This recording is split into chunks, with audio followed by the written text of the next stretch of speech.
Assalamualaikum warahmatullahi wabarakatuh. Waalaikumsalam.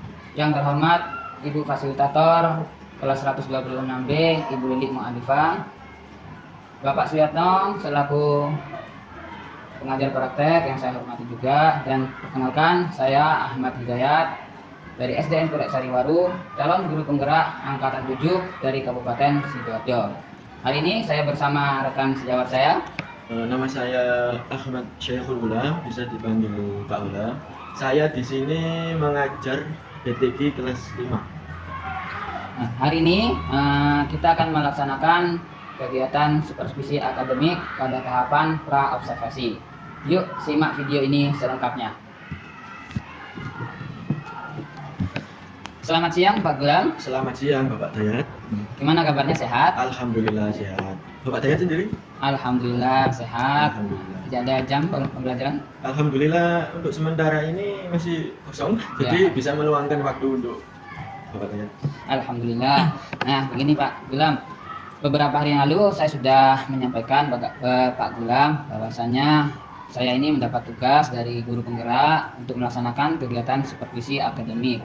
Nah, alhamdulillah Pak Gulam menyetujuinya, sehingga nanti saya akan melaksanakan supervisi akademik di kelasnya Pak Gulam. Nah, untuk supervisi akademik ini Pak Gulam, perlu diketahui bahwasanya ada 3 tahapan. Yang pertama, tahapan pra-observasi, yang kedua, tahapan observasi di kelas, yang ketiga, tahapan pasca observasi. Nah, sekarang ini kita berada pada tahapan pra-observasi. Nah, harapannya dalam kegiatan pra-observasi ini nanti saya bisa berdiskusi, kita bisa sama-sama berdiskusi, bertukar pikiran, sharing-sharing mengenai persiapan Pak Gulam untuk melaksanakan pembelajaran besok. Nah, harapannya juga nanti Pak Gulam bisa mendapatkan banyak pengalaman. Tentunya nanti proses pembelajaran Pak Gulam akan semakin lebih baik lagi. Nah, Pak Gulam, untuk membuka percakapan ini, kalau boleh tahu apa harapannya Pak Gulam dari kegiatan ini? Baik, Bapak Dayat, sebelumnya saya ucapkan terima kasih juga saya bisa diberikan kesempatan untuk ikut andil dalam proses tugas CGP Bapak. Ya, untuk harapannya dari saya yang jelas menambah wawasan, pengetahuan, yang mana kita sebagai guru kan harus terus belajar ya Pak ya, agar meskipun kita sudah jadi guru bukan berarti kita berhenti untuk belajar ya. Jadi, kita pembelajar sepanjang hayat ya. Jadi untuk meningkatkan pembelajaran kita di kelas yang jelas, dan di sini saya juga sebagai termasuk guru baru juga, jadi butuh sekali banyak-banyak pengalaman dan juga menyerap ilmu-ilmu dari rekan-rekan guru yang lebih senior. Siap Pak Gulam. Sini saya sebagai guru senior pastinya tentunya akan selalu memberikan bimbingan, memberikan bantuan kepada Pak Gulam agar nantinya Pak Gulam menjadi guru yang hebat, guru yang berprestasi dan membanggakan sekolah dan juga bermanfaat tentunya bagi muridnya Pak Gulam. Amin, amin, amin. Nah, oke Pak Gulam. Nah, untuk kegiatan pembelajaran besok, rencananya materi apa yang akan Pak Gulam sampaikan kepada siswa? Baik Bapak Dayat, untuk materi yang saya akan ajarkan besok yaitu mengenai tajwid. Nah, untuk tajwidnya yaitu di bab mat tabi'i. Ya. Yang mana sekilas mat tabi'i kan bacaan yang dibaca panjangnya 1 alif atau 2 harokat, kemudian hurufnya fathah diikuti alif, kemudian kasroh diikuti ya sukun, kemudian dhamma diikuti wawu sukun. Kurang lebih begitu. Jadi Pak Gulam besok rencananya akan menyampaikan materi mat tabi'i ya, yaitu materi panjang pendek bacaan dalam Al-Quran. Oke Pak Gulam, kalau boleh tahu untuk tujuan pembelajaran yang akan dicapai apa besok? Untuk tujuan pembelajarannya ada 2 Pak Dayat. Yang pertama tujuannya yaitu yang ingin dicapai yaitu yang pertama melalui kegiatan menyimak atau mendengarkan. Kemudian yang kedua yaitu kegiatan literasi atau setoran membaca surat pendek. Nah, untuk yang kegiatan menyimak ini peserta didik itu diharapkan dapat menjelaskan mat tabi'i beserta contohnya ya. secara teori lah. Iya. Nah, untuk melalui kegiatan setoran, yaitu di sini nanti setorannya yaitu surat-surat pendek, yang mana surat-surat pendek sering kali kita, bukan sering, malahan tiap hari kita praktekkan dalam sholat. Nah, untuk dalam hal ini bacaan siswa yaitu diharapkan lebih baik dan lebih lancar. Oke, jadi ada dua tujuan pembelajaran yang ingin dicapai ya. Yang pertama tadi melalui kegiatan menyimak peserta didik diharapkan dapat memahami bacaan mat dengan baik. Kemudian yang kedua tadi melalui kegiatan setoran hafalan, harapannya peserta didik dapat membaca dengan lancar dan dipraktekkan dalam kehidupannya. Betul sekali. Oke, dari kedua tujuan pembelajaran tersebut, pastinya ada area yang ingin dikembangkan terhadap siswa. Kompetensi apa nanti yang ingin dikembangkan kepada siswa? Untuk pengembangan kompetensi, saya ingin mengembangkan kompetensi critical thinking atau berpikir kritis, yang mana nantinya siswa diharapkan dapat memahami bacaan matobi'i, dalam hal ini kasusnya materi yang akan saya ajarkan besok, sehingga siswa dapat membaca Al-Quran dan dengan baik.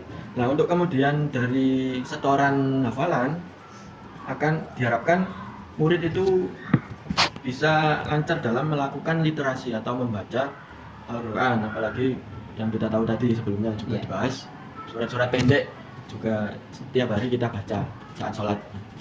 Oke, berarti ada dua ya pengembangan kompetensi yang akan diharapkan pada siswa, yaitu yang pertama critical thinking, yaitu berpikir kritis. Yang kedua tadi anak-anak bisa lancar ya dalam melaksanakan literasi membaca Al-Quran. Oke, untuk mewujudkan tujuan pembelajaran atau kompetensi yang diharapkan pada siswa tersebut, pastinya Pak Gulam punya strategi ya. Kira-kira strategi apa yang akan Pak Gulam gunakan dalam pembelajaran? Nah, untuk strateginya ini mungkin cocok untuk guru yang tipikal kayak mengamati gitu. Jadi strategi yang saya pakai yaitu saya sesuaikan dengan karakteristik murid. Dengan cara sebelumnya mengamati murid-murid tersebut.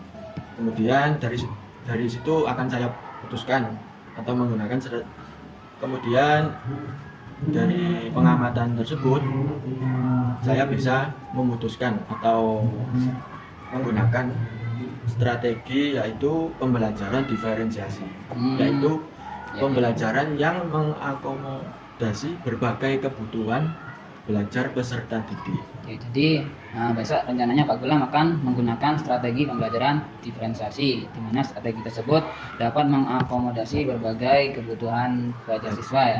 Nah, tentunya tadi sudah disesuaikan dengan karakteristik peserta didik. Nah, kira-kira karakteristik peserta didik yang mana yang Pak Gulam lihat dari siswanya tersebut?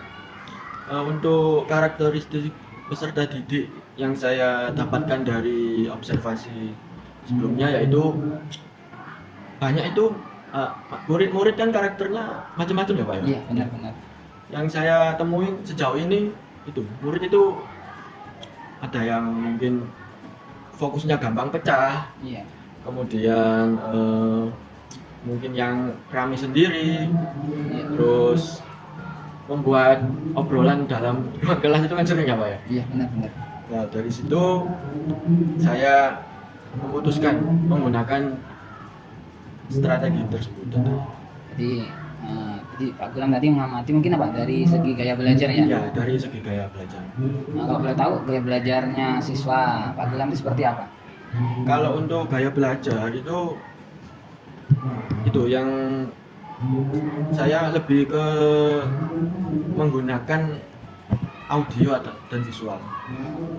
Yang mana kalau audio ini kan cocok sekali ya Pak ya buat pelajaran BTQ. Ya, benar-benar. Untuk visualnya nanti mungkin lebih ke teorinya, menggunakan mungkin PowerPoint atau animasi.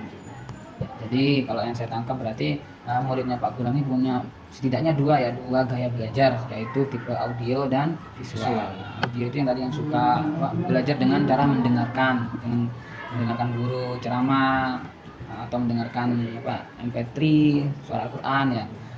Kemudian yang kedua tadi dengan cara visual, dengan melihat ya, jadi dengan gambar-gambar sehingga mereka bisa lebih mudah memahami pelajaran.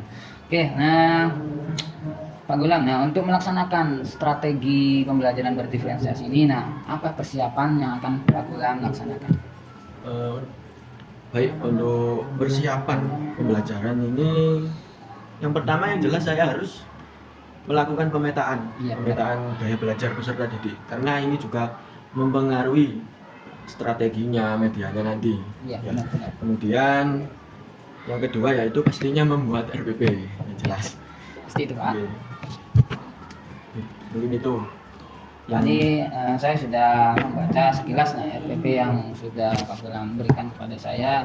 Saya lihat RPP-nya sudah lengkap. Ini memang dalam RPP-nya ini sudah memuat pembelajaran berdiferensiasi ya. Nah, Pak Gulam, kita ketahui bahwa strategi diferensiasi itu ada 3 ya, yaitu ada diferensiasi produk, diferensiasi proses, dan diferensiasi konten. Nah, dari ketiga diferensiasi itu, diferensiasi mana yang Pak Gulam gunakan? Untuk strategi diferensiasi yang saya gunakan yaitu strategi diferensiasi proses Pak Dayan. Kenapa kok kayak saya memilih proses? Karena menurut saya proses itu penting. Meskipun awal-awal berat, insya Allah kalau dilakukan dengan istiqomah atau kayak tidak terputus, itu insya Allah nanti hasilnya baik. Jadi saya beranggapan begitu. Jadi saya lebih tekankan di prosesnya. Kalau boleh tahu proses yang seperti apa nanti yang akan Pak Gulam lakukan? Untuk prosesnya nanti saya menggunakan metode klasikal. Klasikal ya. Yang mana ini menurut saya cocok untuk mata pelajaran BTG juga. Mungkin bisa lebih dijelaskan lebih detail seperti apa itu metode klasikal. Saya juga baru dengar ya ini. Mungkin ini pemahaman saya ya Pak ya. Iya. Mungkin nanti. Nah, untuk metode klasikal itu sendiri yang saya tahu itu guru membaca tapi kemudian siswa mendengarkan. Iya. Yang mana dari hal tersebut diharapkan mereka bisa memahami dengan baik lewat penjelasan atau keterangan yang dijelaskan oleh guru. Yang kedua yaitu guru membaca lalu siswa menirukan. Kenapa kok menirukan? Karena ini mengenai baca tulis Al-Quran sendiri. Dan menurut saya harus langsung dipraktekkan biar anak murid-murid itu juga memahami ini bacaan ini tuh gimana, panjang lebarnya, panjang pendeknya, kemudian tajwidnya gimana dan sebagainya. Nah, untuk yang ketiga yaitu guru dan murid membaca bersama.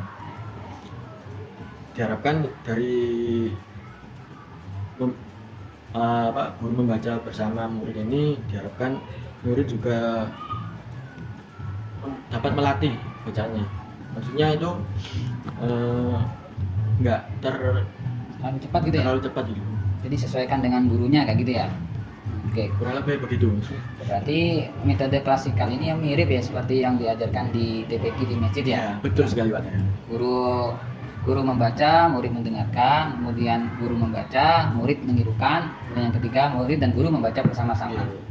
Oke, luar biasa strategi proses yang sudah Pak Gulam jabarkan tadi sudah bagus. Nah, sekarang Pak Gulam kalau boleh tahu langkah-langkah pembelajaran yang akan Pak Gulam lakukan dari kegiatan pendahuluan, kemudian kegiatan inti dan kegiatan penutup. Nah, mungkin bisa disampaikan lebih detail lagi. Pak Gulam.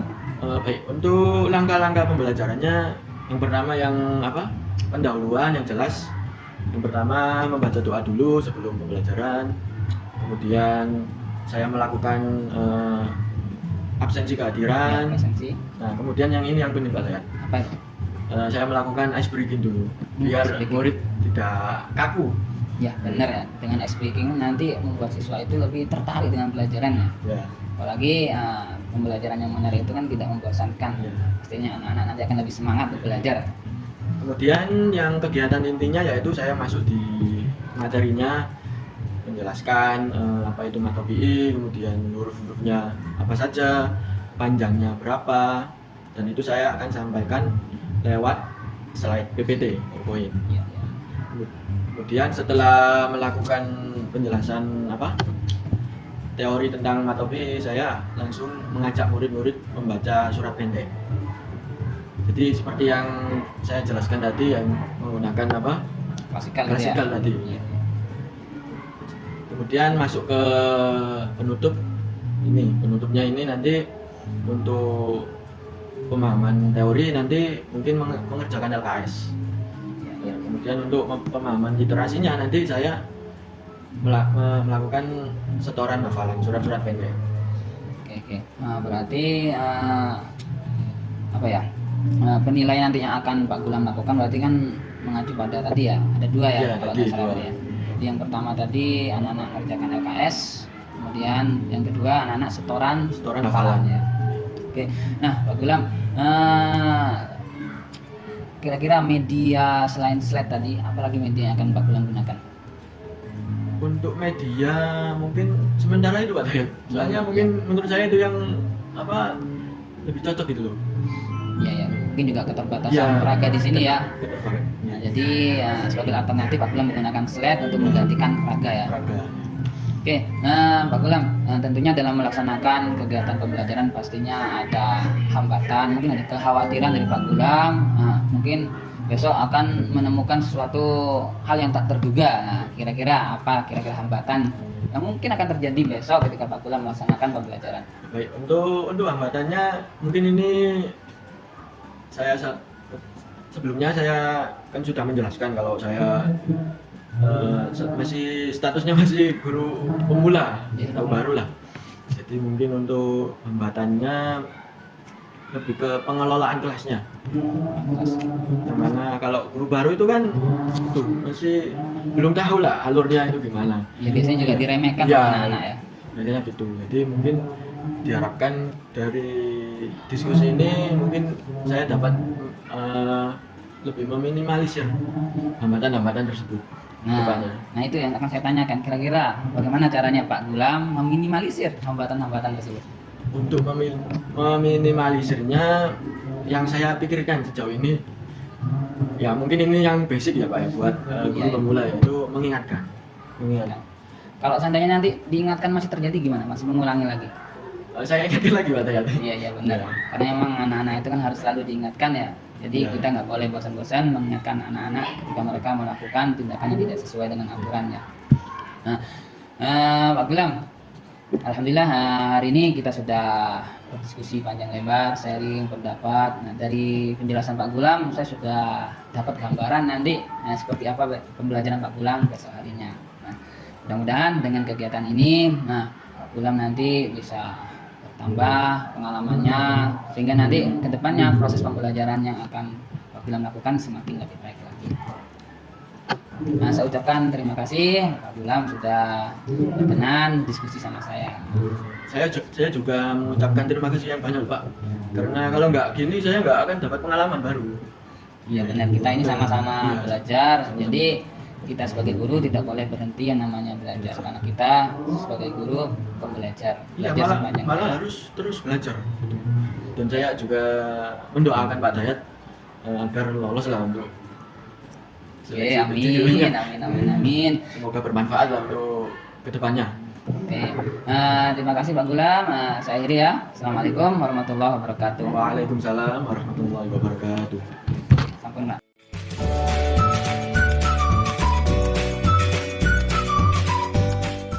Assalamualaikum warahmatullahi wabarakatuh.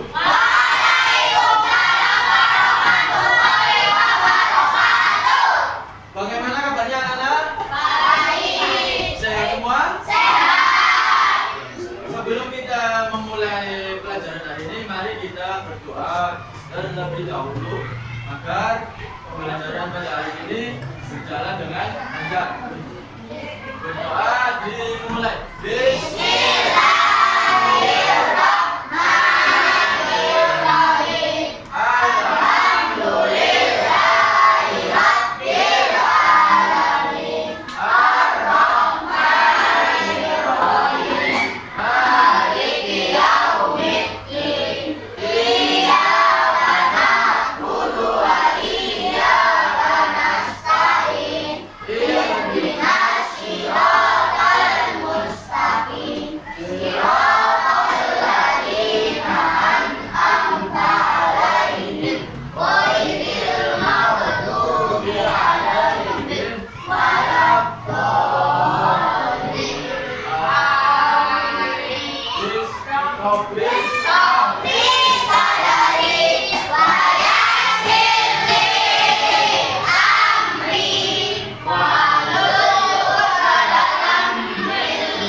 Sebelumnya saya absen dulu ya.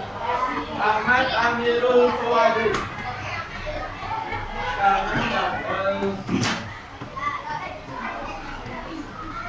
Alvaro Jiroli.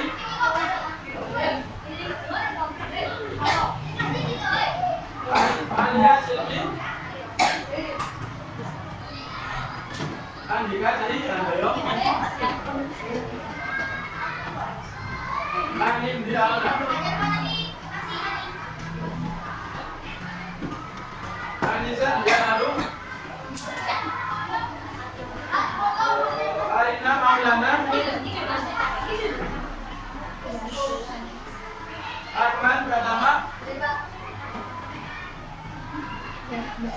Azalia Karunia.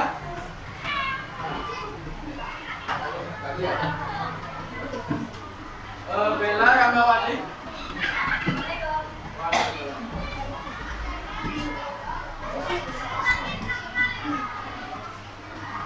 Citra Anugrah. Danis Rafian. Dwi Rafika. Mana? Evan Raka. Indra Abis. Irfan Maulana. Meya Udi. Muhammad Hafiz Dirsan. Muhammad Ilyas. Nur Istani. Triwana Okto. Venus Anugrah. Irna Febri. Wahyu Jovandi. Kaila. Alhamdulillah nggak ada yang nggak masuk ya ini. Berarti sehat semua. Dan semoga kedepannya juga sehat terus.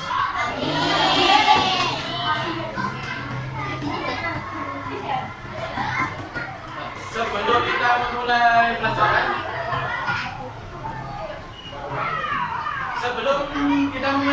yang berdiri dulu. Kita akan melakukan peregangan terlebih dahulu ya, biar nggak bosan. Tangannya di depan kayak gini. Tangan kanan memutar ke depan. Tangan kiri memutar ke belakang. Bisa nggak? Bisa nggak? Tangan kanan memutar ke depan. Tangan kiri memutar ke belakang. Bisa nggak? Bisa nggak? Bisa nggak? Ayo.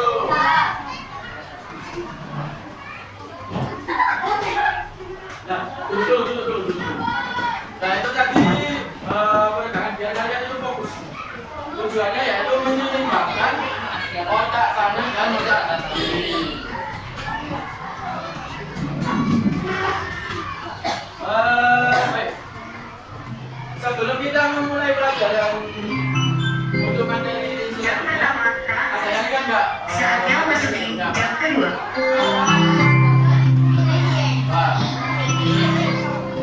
Jam pertama telah selesai. Saatnya memasuki jam kedua. Ada yang sebelumnya, yaitu idgham biuna. Ada yang tahu idgham biuna itu apa? Idgham biuna adalah ketika ada nun sukun. Lebih tepatnya ketika ada nun sukun atau tanwin bertemu dengan apa dulu? Apa itu? Ya, nun,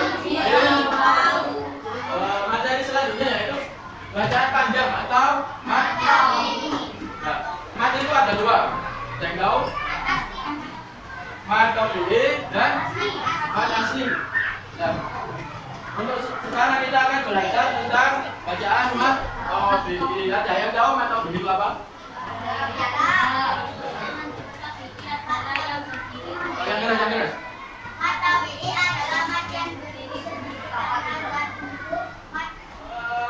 Pengertian mat tobi'i. Mat tobi'i disebut juga dengan mat asli. Tobi'i secara bahasa berarti tabiat. Sedangkan mat tobi'i atau mat asli yaitu mat yang berdiri sendiri karena zat huruf mat itu yang tidak perlu adanya penyebab lain. Jadi mat tobi'i ini bisa dibilang spesial, salah satu yang spesial. Kenapa kok bisa dibilang spesial? Karena tidak membutuhkan penyebab lagi. Pertama-tama Bapak baca terlebih dahulu, nanti kalian menirukan ya. A'udzu billahi minasy syaithanir rajim.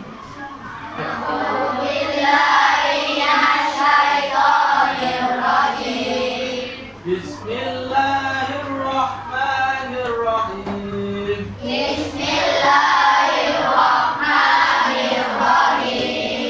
Qul ya ayyuhal kafirun.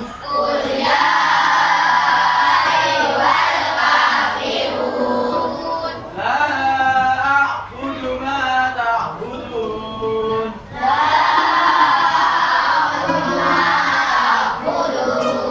Wala antum 'abiduna ma a'budu.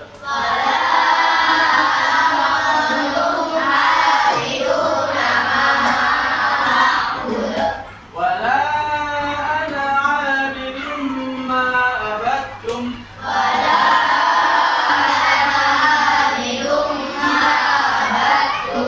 Wala antum 'abiduna ma a'budu.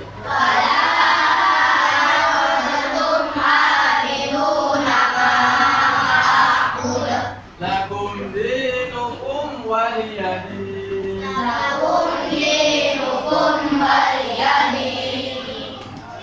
Sekarang kita membaca bersama-sama ya. A'udzu billahi minasy syaithanir rajim. Bismillahirrahmanirrahim. Qul ya ayyuhal kafirun. La a'budu ma ta'budun. Wala antum 'abiduna ma a'budu. Wala ana 'abidun ma abattum. Wala antum 'abiduna ma a'budu. Lakum dinukum waliyadin. Shadaqallahul azim. Kembali materi ya. Sekarang kita latihan mencari makobi di surat Al-Kafirun. Ya. Ditulis di buku. Ya.